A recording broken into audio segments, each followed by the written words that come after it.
Got diamonds all over my teeth, the drippin' ain't free, bitch, I got it. I hop in the pit with a freak, but you better stop when you Y'all know how we living. 40 the gang. I'm shooting shit like a freak.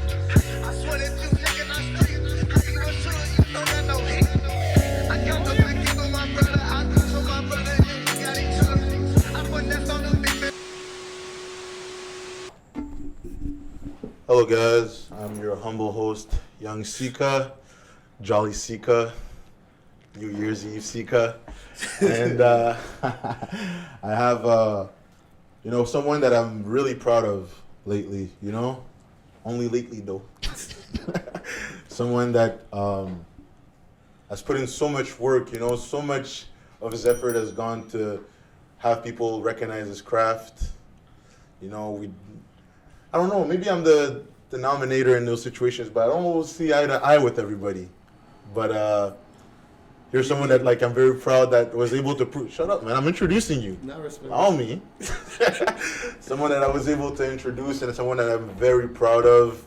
Someone that has countless events where he's mixed music that we had never thought about. Sacrilegious. Please introduce yourself. I go by the name of Nycky Ghost. Man, Ghost, do you remember how we met? At work. Talk a bit about it, though. Talk a bit about it, because, when I first met you, you had pictures of you and Lavelle. Who's this kid? Why is he so low key but yet so influential? You came to work with ripped jeans all the time, and Got sent home a lot. But yeah, do speak a bit about what you do, because like a lot of guests that I've had on the show, I feel like, especially because in an emerging market, it's kind of hard to only answer to one role. You've done so much, But what do you qualify yourself as? DJ, curator, manager. Man, I just live in life, man. I just, big fan of music. I'm definitely a music head, so whatever that comes with that, Curator, DJ, producer, fashion, a lot of clothes too. I never heard of Griselda until you brought it up to me before. A lot of people haven't heard of Griselda until I brought it up before. Talk your shit. But yeah, I discovered Griselda by wrestling, because I'm huge on wrestling, and they integrated wrestling and rap, and those are my two favorite things. Growing up, a lot of my older friends, I'd always stay up at their house, and we would watch wrestling, play wrestling games, and my boy is a wrestler, so that's how I found their music. And yeah, they're my favorite artists. Influence a lot of things that I do. Influence a lot of music I listen to. Yeah. Yeah, no. One thing that I've seen you rep a lot is definitely the South Side, of Ottawa, and I feel like everybody that's from the South Side is so proud of where they came from. I feel like growing up, and it's not only the South Side, but growing up, not a lot of people, especially in the inner cities, have much to really floss. But you were someone that, even when you didn't have much to floss, you always looked very good, even in the public eye. Don't feel nice. The hate is coming. The hot seat is coming. I know. That's why I'm like, yo, this guy's just buttering me up now. You gave me my flowers so you can burn them. But yeah, do speak about that. Why is it that a lot of people that are from the South are so proud to be from the South? Because it's it's a very strong community. A lot of people, especially, there's a lot of smaller neighborhoods in the South, and we take care of each other. My friends always took care of me, make sure that I got food on my plate, make sure everything's good, and we do that to the next person, There's just a very big sense of community, especially in the South Keys area, the Hunt Club area. Very, very strong sense of community, and it's something that, it's very influential to me. I just want to change my community, make it better, make every generation stronger than the next, Are you proud of it because of what they did for you? Yeah. It's where I am now, what I'm doing now, I'm still alive, living, and living pretty good, and that's just because of the people in my community helping me out. Because I grew up outside all the time, so my family. What do you mean grew out outside? Oh, you mean you were outside? Outside? I didn't have no computer, I didn't have no game system. I grew up literally always at the park, always at the library, so the people that were around there always they're like family to me, it's chosen family, and Facts. it's a big sense of community because they're always there to help you through anything, you know. Mm-hmm. Like even like how I dress. Like my cousin is the flyest man I know. What's his name? It's De Niro. Oh. So he's always Big man, when big we man. go to church, he would always dress clean. Like any family events, he'd always dress clean. Like he's always the last person to show up at places, but he would always be clean. And then kind of like I had like his foot on people's neck, forcing people to dress better. You know what I mean? Right. So like everyone around him like tried to dress better, and then like there's 11. 11 is the Visu king. You know, Missy Visu himself. He brought Visu to Ottawa. So What? I'll let it be known, and he influences a lot of what I wear and like helping me like dress better. So it's just the people I keep around me. Right. Okay. Well, now further than where you grew up, you know, before we kind of hop into what you were able to accomplish as like a curator, as an artist, however the fuck you want to call that, right? As you know, one thing that just for current facts, Jim Watson stepped down as mayor, you know, and I do see MAYAH blowing that shit up on Twitter, and I know that you guys are very close as friends. You know, you guys grew up in the same conditions. So my question to you is like, do you think Jim Watson was like adding anything to the South? Because I feel like a lot of people that talk about the South, like there's a big police presence. I've seen a lot of people get beat up by the cops in the South for no reason. So for you, what was your experience growing up in the South, especially with authority? I mean, I wasn't very keen on police. Like, I never had any like crazy run-ins with them. Sure, that's not your homies, the cops. That's crazy. No, that's kind of crazy to do on the camera like that. I never had any like super crazy run-ins, but like obviously like growing up in that type of community, you don't really have like the best like references. Yeah, exactly. Yeah. But like Jim Watson himself, I wouldn't consider him a great mayor. At least during like the times that I've been really. I'm not. You talked about it though. I'm not huge on politics, but like taking people's homes away isn't like the best. Oh, so he really did that. Oh yeah, there's a lot of OCHs that like closed down because of him, you know, and a lot of like families that were left like looking for a home like within a week, no notice. And it was very sad to see, but like police presence in the South. I mean, I have a friend who's a police officer. He's a very close friend, and like I feel like the system isn't right. Personally, that's what I think, and I think there needs to be less of a presence in the South, but more involvement in the community in a positive way. So in terms of like, we need to see faces we recognize. Now, going forward, right? You know, we've seen you in many events, whether it's No Service, whether it's Heat Wave, you know, just showing faces way before you had touched the turntables. Studying. Right. That was just me studying. And my question to you is like, where did your love for curating come from? I mean, because you were always part of the mix, regardless of what you were doing. I was like, even going back, like this is like elementary school days, like I've always been super in touch with music. I had like a grade 6 teacher. She was very like influential when it came to music. So she would like put on Faith Evans when we were doing like homework in class. She'd put on all top five right now. She would just put on like top 5 artists right now that influenced you. Top 5 artists that influenced me. You gotta put Key up there. Key? Yeah. Okay. You gotta put Key up there. You gotta put Kanye up there. Kanye, facts. You gotta put A$AP Rocky up there. A$AP Rocky? Yeah, bro. As an artist or just like? As an artist. Actually, the whole mob. The mob has influenced music more than people like to say. Like, there would be the Cardi wouldn't be this big without the mob, in my opinion. That's a fact. Look at, like, Slow Tie. Like, even Skepta's influence in Canada and in the States wasn't just Drake. Like, the mob was heavy on that. Look at Fashion Bari. Like, even though he's, like, ruined his career, like, he still has a big influence. Okay, fair enough. Like even mans that I won't mention because he is a convict. I'm not going to mention him, but he's huge on fashion. Like, he styled all these mans, you know what I mean? So, like, yeah. Even Ferg, bro. Ferg has a couple anthems, too. He's not my favorite, but he has a few anthems, like, undeniable anthems. So that's 3? West Side Gun. That's a fact. West Side Gun. Oh, of man. course. I think West Side Gun is very important. Yeah. Very important to. And then after that, I put D Nice. D Nice is actually what pushed me to start spinning seriously. Cause I've always like dabbled in like DJing and stuff like that, but like once pandemic hit and D-Nice started like doing it every day on live, it's like yo, like I need to come out of this. He was the first one that really did that shit. Actually. Yeah. Before Tory Lanez and everything like that. Yeah, I'm like I need to come out of this pandemic swinging. You know, like I can't just keep moving like a turtle. I gotta come out of this like swinging. So yeah, he kind of helped me put shit into fruition. But like I've always wanted to do this, something involved with music. People in the neighborhood like only people from the South will like know this, but people call me DJ Nick at one point. Like only people that have known me since like Sandbox would know that, which is crazy. That was my name on Facebook for years, right? Like way before all this. So it's just funny, like coming full circle and everything, you know. Quick question, right? You do, as I remember ever meeting you, you came up to me, you know, and you were like, "Oh, I see what you're doing, the e-media stuff," and I do believe that there's an actual platform to be had in Ottawa. You know what I mean?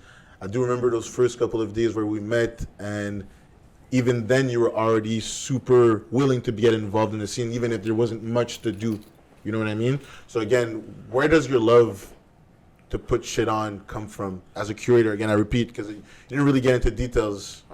I'm on your ass. I really want to know. No, it's not. That's not a hard question. If that's off the ropes, I'm straight. No, it's coming. Nah, the feeling of showing someone music and they're like, "Yo, what the hell is this?" is the best feeling in the world, you know. And the thing is, like, I'll never come out and say like I have the best ear for music, because a lot of people in my circle put me onto shit.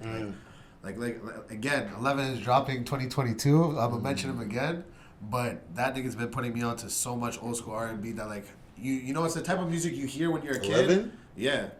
So R&B. That's all he listens to. Don't like he does that boy don't listen to rap, bro. That boy don't listen to rap. That's the thing. It's like, you know those type of songs you hear in the house when you're like a kid, like 6, 7, like, but you don't know what it is, but it's just so nostalgic. Those type of records, and that feeling is just unbeatable, right? So, just like from the days of SoundCloud to the days of like just downloading a random song and you don't even know what it is because like you don't see, there's no title on it. Like back to like bootlegging records and shit. Like it's a great feeling, and like that's what I wanted to curate into my DJing and just putting people onto shit, you know. I'd see. You're so in love with music. You're so in love with clothing. Okay. Why would you focus more on curating opposed to creating something that comes from you? What do you mean, like rapping? Yeah, I mean, if music influenced you so much, why would you go into DJing opposed to actually making music? I mean, there's a tape dropping. Oh, you got a tape coming? There's a tape dropping. Oh, I never heard anything like that before. There's a tape dropping. Sometime it'll probably be around January. I thought, so you rap now? No, I ain't rapping. I ain't rapping at all. Okay. But there's a tape coming. Okay. But I ain't rapping. Okay. What does that mean? I just there's gonna be a big match, and you know it's gonna be a big showcase. You know, and the fighter, he's pretty nice. That's all I'm gonna say. Get into that. I can't No. I mean, you don't have to get into that, but even the no disqualifications, right? I feel like that's another facet of you, even curating music. No disqualification happened at 3 a.m. while I was playing PlayStation with the guys, and I was like, "Yo, I'm really doing nothing. I'm doing nothing right now, and we're a month and a half into pandemic, and the shit's really not opening back up, and we're not gonna have events, and we're probably gonna lose our summer." And yeah, like just coming off of the summer we had, I mean, like it was a very tough feeling. So I was like, "Yeah, fuck it, let's just put out a mix." When you say summer that we had, please talk about it. Oh man, I'm not letting any stones unturned with you, my brother. I'm sorry. I'm not cocky at all. I'm very humble. But that summer is gonna be a summer that this city is gonna remember for years. We literally made Sundays better than Saturdays. We made Sundays better than Saturday. People that would work on Monday for government job did not give a fuck if we're coming. We threw the best patio parties the city has ever seen. Shout out to Shaq. Shout out to all those men. Shout out Chang. Shout out Shaq, because they were doing their own thing first with no service, and then 48 started doing their own thing. I think it was beautiful. I think it can't be recreated by no one else. It's just. But they tried though. They tried. They tried. We won't talk about it, but they tried. We've had private arguments about this. They tried, but it never duplicated. So it was a great feeling. So are you saying that basically you're my son? Nah, bro. No, I influenced you to do the DJ shit because Heatwave was such a success. Nah, that's not what I'm saying. Okay, then speak your mind. That's not what I'm saying. So you're not my son. Nah. Okay, speak your mind, please. Chill out with that. No, speak your mind. Go ahead. I think the feeling that like watching the no services grow from what it was to us, literally them closing a club at 12:45. Because we had it bumping too much. Niggas thought there was an earthquake outside. Thanksgiving. Oh my god. Thanksgiving, no service. Bro, on Twitter, that shit was going viral. It's stamped as a moment. Oh my god. Like, remember those commercials? Those Canadian heritage commercials? I'm just going to show the video of Vin taking pictures of the crowd. And Penny and Huey going crazy. Like, and all of us on the back of the stage.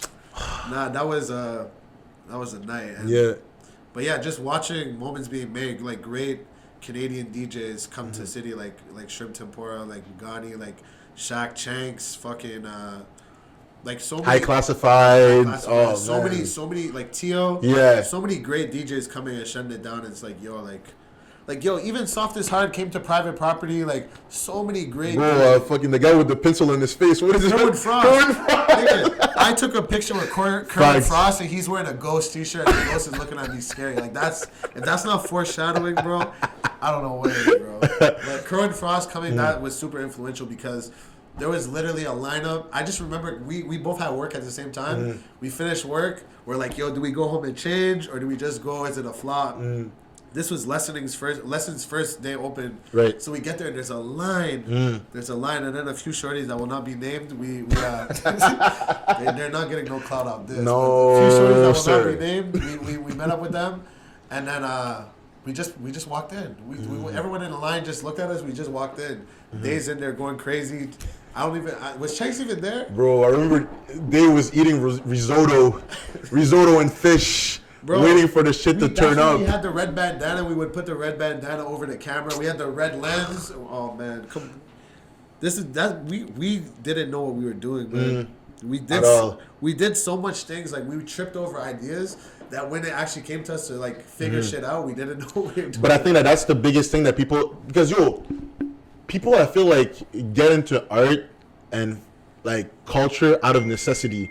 They feel like it's the easiest thing to just jump on and make some money, and eventually when they understand that it's a lot more work that needs to be put in, you're gonna be putting in hours without seeing any type of pay or compensation. People give up. A lot of friendships were burned. A lot of friendships were on Hinge. A lot of arguments like. But they really do say don't get into business with your friends, but like we didn't listen and but it did make a lot of us closer. And there was a lot of times where we didn't like I said, we didn't know what the fuck we were doing. This was all on the fly, and we were like, imagine getting A+ on the fly. Like you're never gonna want to stop. It's a fact. And then when it came time for us to actually put in effort, it was like, yo, what the fuck are we doing? What are we doing?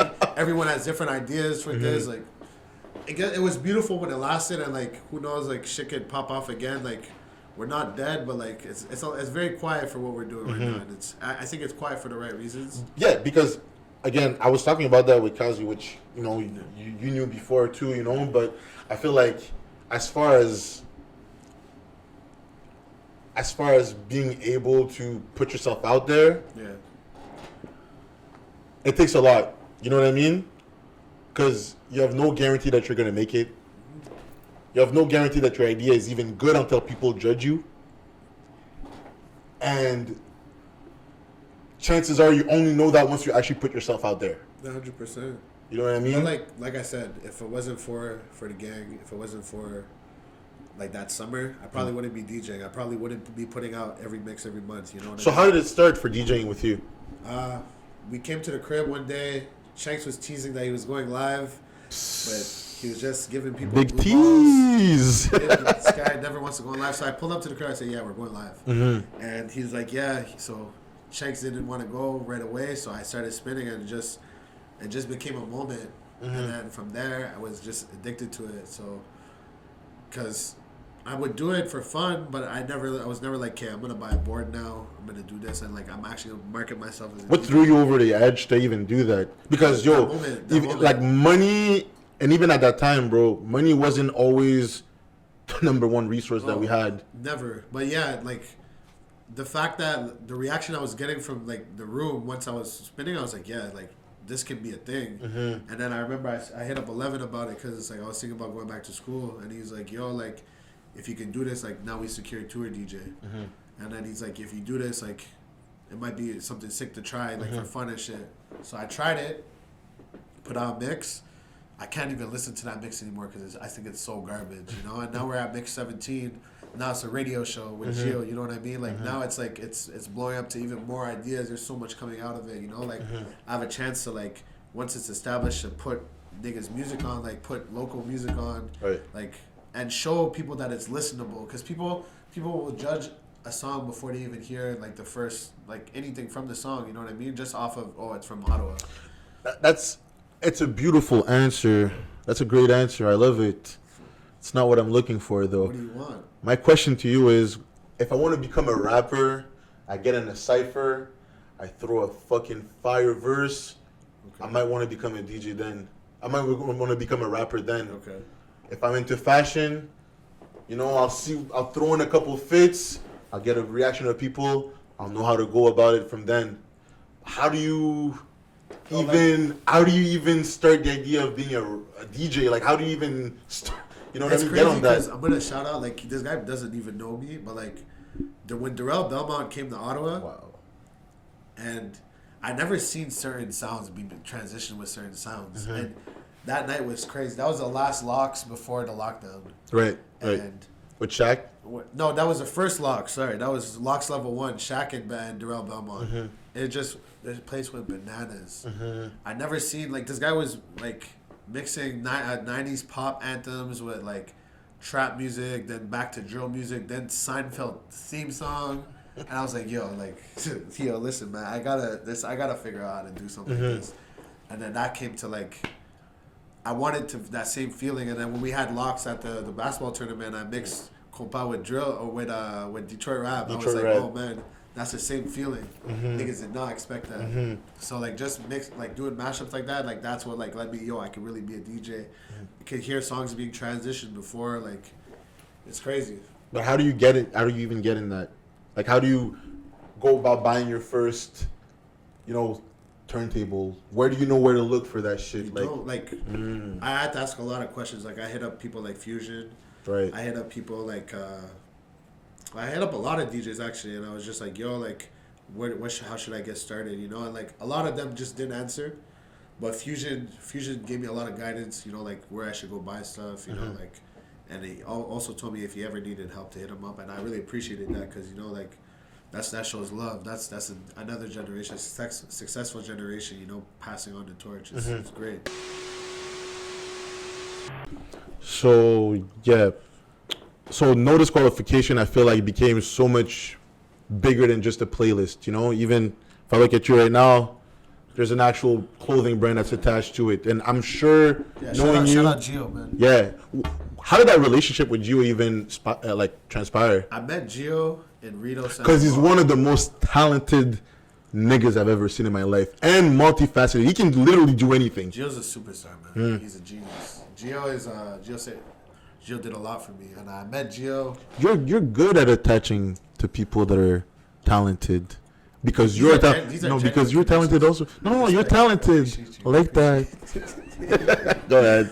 I met Gio in Rito Center Mall. I was with two homies from the South, and this guy had green hair, so I was like, yo, this guy's fly. So I went up to him, I'm like, yo, he had green bluish, like a mixture. I was like, yo, you're mad fly, bro. Like, I respect the hair. Like, I can't believe someone did that.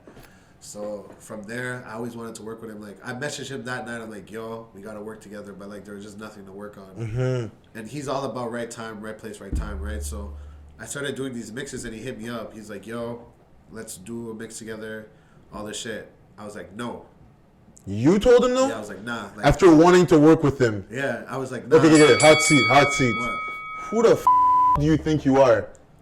I was trying to do something alone, and I didn't, like, you have to understand. Nah, I respect that. I actually respect this is my that. baby, and I was like, yo, like, I don't know, like, what he's going to want to do with it. And plus, like, he would, like, in my defense, he wasn't being super clear. You know how he is. Yeah. He wasn't being super clear. But then we linked up, and he's like, yo, like, like you send me the mix and I'll do this to it, and I was like, yo, I'll send it to him, but then we have to post both. Like what allowed you to even, let people into what? Because when it comes to art, anything, when it comes to a venture, I feel like we get so attached to what we do, and we don't necessarily allow people to come in until they show us, they prove themselves. I mean, genuine friendship. Like before we worked together, we became genuine friends. Like I could go to Gio about anything. Like Gio's like a brother to me now. Like he helped my ideas come to life. But you said, people say you shouldn't do business with your friends, but you tend to do business with a lot of your friends. Yeah, and more. Why so? Because it worked out the first time. So why not do it again? I feel like when business doesn't go well with friends, it's because of lack of communication. But say that again, please. Wow. I mean, yeah, you can replay it, remix it, but yeah. Who are you talking to? Nah, but yeah, so I told him no. He hit me up again. I said yeah, and then we did our first one together. And Gio really made me test my sound, my knowledge of music. How I did it was he sent me like 45 songs, and he's like, yo, this is what I want you to aim for. So he tested my sound range and everything. It made me really work, and I really loved it. So I'm like, yo, let's do it again. We did it again, and then at one point he was like, yo, just come to my crib and we'll record it together. So I got on it with him. Yeah, I think you called that one time. Yeah. So from there I was like, yo, let's turn this into like something bigger than just a mix, And then he had the idea of turning it into like a radio show, and it kind of became like something like Blonded. Like, I don't know if you've ever played GTA, but when you go on the Blonded radio, they kind of cut the song off before it ends into the next song, and they talk their shit, And like even OVO Sounds Radio was so influential into me starting doing mixes, and like Blonded Radio on Apple Music. Just, or even Funk Flex, Flex. Like so many people, right. like Funk Flex is very influential of like him, the way he talks shit over records. Like it's impressive as hell. I didn't respect it when I was growing up, but now I get it. But yeah, that's where it came to, and now we just drop every month, me and Gio, and it's turned into something beautiful. It's something where I can like be like, yo, I offered the world this, and I'm proud of you. You know what I mean? There's gonna be a lot of hot seats in this episode. Yo, that's light, bro. I'm bobbing and weaving. Because I think as an individual, you have a lot of great ideas, Yeah. But when are you gonna be willing to put yourself out there individually, as an individual? I've been doing that. Talk about it. Well, I mean, I'm still the face of No DQ, and For sure. And when I go live, you see my face, unless you see dancers, but you see my face too. But like even doing events like now, and like it's been a very special year. Talk about it, because I feel like that's definitely, even if there's people around to curate what the event is gonna look like. For so long, and this I guess is not a conversation that a lot of people are privy to, but for so long, I was trying to push you to do something. And I'm not sure I'm not the only person. I did a lot of things. I'm sure I'm not the only. I'm sure I'm not the only person, But I remember personally talking to you and like pushing you or wanting you to do something and put yourself out there. You know what I mean? And once the playlist started happening, for sure at the beginning you were doing it by yourself, getting on live with Chanks, but when those events happened and you actually had to put yourself out there by yourself on the turntables and no one, it was hard. So please talk about that, because you're like, oh, I've been doing that, but nigga, the first time I've ever seen you really do that was this summer. It's when I say I've been doing it, like I've been doing a lot of things, and there's a lot of ideas. A lot of ideas worked the first time, and then it's hard to focus, eh? Oh yeah, like even like bro, like even like a lot of people don't like know I dropped that. Like I used to like write and shit like that. Like that was. You got bars? No, not write music, like write articles and shit. You know this. Oh yeah, that's a fact. Yeah, you know that's a fact. I used to write, and I wanted to go into journalism in school, but like I chose marketing because I thought it was more of a tool I could use in life. But yeah, so it took a lot of tries and trying a lot of different forms of art for me to really figure out what I wanted to do, and even getting on stage, because I'm more sociable if I know you, but if I don't, you're really, a shy guy. Yeah, I'm very introverted. Like I'm not someone who talks a lot, unless like we're close friends, and I'm not stop talking, right? So doing these events, it was much easier when I had my people there, like even like Renee or like 11 or even like Gio and Jay would be in my ear sometimes while I'm performing, and I'm like spinning, and I'm not looking up because I'm like, yo, I don't know who the hell this is. And Jay would be in my ear being like, yo, you killing it, keep going, keep going. And then while I'm doing it, I'm like, yo, who the fuck is in my ear? What am I going through? Like, who's in my ear telling me all this? And I turn around and it's Jay. Like, Jay will be, my last 2 shows at Saw Gallery, Jay was there, like, in my ear, like, yo, like, you got the crowd by the throat right now. You keep going, you know? I'll be honest with you. Like, I think the recurrent theme during this interview is support. You know? Yeah, bro. I feel like even from a youngin in the South, you know, you are who you are, and you have the interest that you have right now. No, that's why I'm blessed, bro. Because like a lot of people from where I'm from don't have that. Like, they obviously have a choice, but they're not given a fair chance. And it's not right. So like, I've had so many people like influence me and be like my backbone and always push me to do better and always believe that I could do better even when I didn't believe it in myself. That like here I am trying to return a favor and also like trying to do good by them. Like, there's certain people I don't want to let down on this earth, you know, and those are my brothers from home. So like, it is what it is. I'm very blessed, you know. But yeah. So you're doing good, pretty good for yourself. Yeah, I'm trying. Good money coming in. I don't know about that. Oh no good money. We don't talk exact figures. Okay, fair enough. No money, no tax paying money. No, fair enough.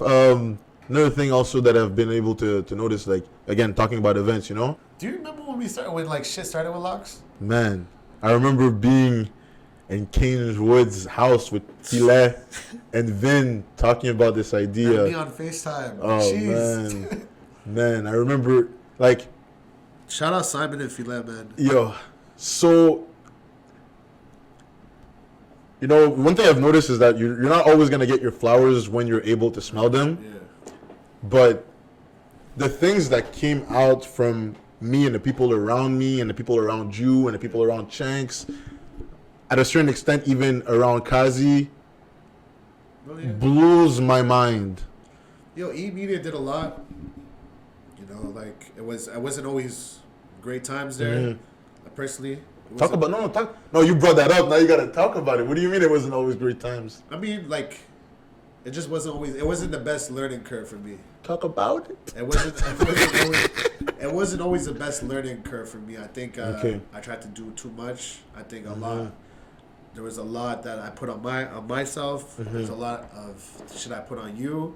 There's a lot I wanted to come out of that didn't come into fruition, but it grew into something bigger. Which E-Media died, 48, you know, blossomed from that ground. Jeez, that's a big statement. It's true. It's true. Like, even Kazi's, like, what Kazi's doing with music, his career blossomed from E-Media dying. Look what Ben's doing. That blossomed it. Like, I can't speak a lot on a lot of the other people because, like, but, like, you look what you're doing, bro. From Sim to the Script off the ropes. I'm DJing now. Like, there's a lot that came out of there. Like, the main characters out of there are definitely having a great story arc. You know what I mean? And it's beautiful to see, but that's what I mean. Like, I can't wait till niggas turn me into an enemy. Anyways, keep going. Yo, man. It wasn't the best of times, but we needed that to understand what we were doing a bit. You know? Right. Yeah. Bro, we had events where only 5 people showed up. We had events where people were telling us, like, people that we haven't seen in 7-8 years, like, yo, you remember, like, you try to get me in. We've had both. Yo, I've had people come at me for $5, act like it was the end of the world. Yeah, and then tell us they'll pay 10 to get in before everyone. The same people. I've had Birdman hand rub moments where I'm like, yeah, I'm finna make money off these niggas, man. Like, bro, like dead ass. I remember when E-Media, when we were throwing Drip Trail events, just us, bro. Like, you really were trying to set a brand yourself, and then when we started doing Heat Waves, bro. Heat Waves, 11 Dancing, Vin Casa shooting, coming from Toronto. Casa, bro. Shout out all them boys. Shout out Casa. Shout out all of them, bro. For real, it was a beautiful moment, bro. It was very beautiful. We would have the best. But now we're on you. You have a wonderful event coming up. Hopefully, I get to do Heat Wave. Let's bring it back. Maybe one day. We'll talk about it. Clothing, DJing. A lot of more clothing that's going to be coming out next year. Hopefully, more like a diverse set range. You know, 11's dropping, like I said, 2022. He's dropping hopefully 2 tapes. One's almost done. You know, a lot more visuals from him as well. You know, if you want to book this guy, if you want to have your place jumping, you'll have 5 racks. It's not 5 racks, but it's up there. Just hit me up. We can get it popping. So you manage also. Yeah, you know. How do you focus on all these things? It's a lot. It's a lot, but you know, I have a great team. You know, shout out my guys, and yeah, shout out Levin for trusting me. You know, I think he's a superstar, and hopefully, I can't wait till the world sees it. You know, people are gonna be late on that, but it's gonna be amazing. I got about 2 more questions, and then please, I want you to finalize this interview with at least giving us your social media. But I'm off socials. we'll talk about that soon. But as a creative, right? Sometimes it's very hard to be able to focus on one specific thing. Yeah. You're doing DJing, managing, you have playlists, Yeah. you have a tape coming out. Are you not scared to diminish the value of what you do by putting your hands in so many pots? Nope. For what? You can't just say no. So many people have burned themselves out by doing that shit. Why are you so sure of yourself? Why are you so sure that what you're doing is the right thing? I don't know. Like I couldn't give you like a specific answer. I'm gonna do it till I can't. You know. I don't want to regret anything. That's my biggest fear, is regretting anything. So as much as I can do now while I'm on this earth, you know, Virgil says dreams come true when you don't sleep. You know, so trying to accomplish the most that I can do with the time that's given to me is what's most important for me. Definitely, with the passing of Virgil, I feel like, you know, you're definitely from that vein of artists, you know, West Side Gun, man. Virgil. That's why I say, like, ASAP Mob, like, that whole Pyrex Vision, Ben Trill, like, era, like, that shit shaped me. Like, I went to Kanye's Boost Fest concert with a Ben Trill Mallrat shirt. Like, that's like a almost $300 piece of clothing. And I wore that to go mosh and, like, have it all muddy after and all that shit. Like, it's crazy. That era was more than clothing. It was a culture. You know, and I definitely come from that. It's a very beautiful time. You know, streetwear becoming like haute couture. It's amazing. It's very amazing. I like some pieces. Obviously, I wouldn't rock, but like it's amazing to see. And you know, to finalize this whole thing, right? You have people like Conway the Machine coming to Ottawa. You have people like Isaiah Rashard coming to Ottawa. You have Killy. You have a bunch of artists that are finally coming to Ottawa, and I feel like the glass ceiling seems to have shattered, and there's more opportunity for people that are actually from the city to even grow. You see Linda Sun opening up for Smiley. Yeah, I think that's very important. I think more artists, the way people are backing Linda Sun, more people need to back other artists like that. I love what he's doing. I love that he's like, when you call City of Ottawa and you're on hold, you hear his music. That's super important. The way we all backed Lavelle, the way we all backed Lavelle when he started putting on, because a lot of people didn't fuck with him until he got put on. The way we're backing Linda Sun, it's amazing. I think we need to start backing more artists the same way. You know, there's so much talent in the city. You know, like, bro, there's so many talent just in one part of the city. If you want to talk, wouldn't be specific. There's so much talent, and it just needs to be put on. So where do you see yourself going in about, I'd say, 3, 4, 5 years in the future? Where do you see your brand elevating itself to? Hopefully Boiler Room. Hopefully we're going on like countrywide tours with like 11 like opening up for him. Hopefully like Rolling Loud would be fucking amazing. But yeah, like eventually Escapade. Hopefully, you know, I want to do everything, bro. I'm not one of those niggas that's gonna be appalled to like doing this. Yo, this isn't my thing. I want to do everything. No boxes. No, yeah, like, bro, I want to DJ esport events, bro.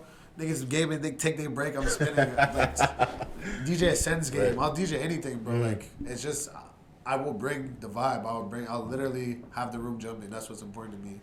No, you've definitely shattered all the boxes that people have tried to put you in, and you've made your own boxes. And I'm actually very proud of seeing what you're doing, and definitely we'll talk about my cut in the future. Respect. Please introduce yourself to the camera. Let us know where we can find you. You can find me on... You guys know he's Twitter famous, by the way. I'm just putting it out there. You can find me on Twitter. You can find me on IG. Nycky Ghost, 2 Y's, no eyes. 2 Y's, no eyes? Yes. That's fly, though. Yeah. Huh? It's how I like writing it. Again, appreciate you for coming through, my guy. Respect.